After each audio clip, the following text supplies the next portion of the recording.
It was a regular Thursday night. My wife, Hira, told me she was going out with her friends for dinner and might come home late. I didn't think much of it. We'd been married for 5 years and I trusted her. But when the clock hit midnight and there was still no sign of her, I started to worrying. I called her phone several times, but it went straight to voicemail. I even texted her, asking if she was okay, but there was no reply. I paced around the living room, checking the clock every 5 minutes. It wasn't like her to just disappear like this. By 2 a.m., I was full of anxiety. I called a couple of her friends to check if they were with her, but they all said she had left the restaurant around 10 p.m. alone. That only made things worse. I even called local hospitals just in case something had happened. Nothing. I didn't sleep at all that night. My mind was racing with horrible thoughts. Maybe she got into an accident, or was mugged, or worse. Every little sound outside made me jump, hoping it was her coming through the door. But she never did.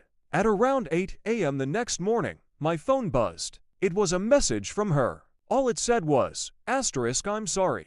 I'll explain later. Please don't look for me." That was it. No location, no reason, nothing. Just those vague, confusing words. I stared at the message for several minutes, my heart sinking. What did she mean by "don't look for me"? Was she in danger? Or was she running away from something or someone? I replied instantly, asking if she was okay, but received no response. I waited the entire day for another message, another sign, anything. But my phone stayed silent. I didn't know what to do. Should I report her missing? Should I wait longer? I kept rereading that single text until I memorized every word. That evening, I drove to her parents' house, hoping maybe she had gone there. They hadn't seen or heard from her either. Her mother was just as worried as I was. Her father, on the other hand, seemed quiet and distant, almost like he knew something he wasn't saying. The next day, I went through our shared bank account. That's when I noticed she had withdrawn a large amount of cash the day she disappeared. It wasn't like her to carry that much money. Something felt off. I checked her closet. Several clothes and a suitcase were missing. My heart felt heavy. The signs were starting to point toward something I didn't want to admit. She had left me on purpose. But why? We hadn't fought, and our relationship had seemed stable. At least, that's what I believed. That evening, I received another message. This one was longer. It read, "I know this is sudden. I didn't want to hurt you, but I needed to leave. I've been living a lie. I'm sorry for not being honest. I just needed to be free." I was devastated. What lie? What had she been hiding all this time? I tried calling again, but her phone was now turned off. Her social media accounts had been deactivated too. It was like she had vanished from the face of the earth. Days turned into weeks. People began to ask about her, and I had no answers. I felt humiliated, abandoned, confused. I kept blaming myself. Was I too focused on work? Did I miss signs that she was unhappy? Or was she just pretending all along?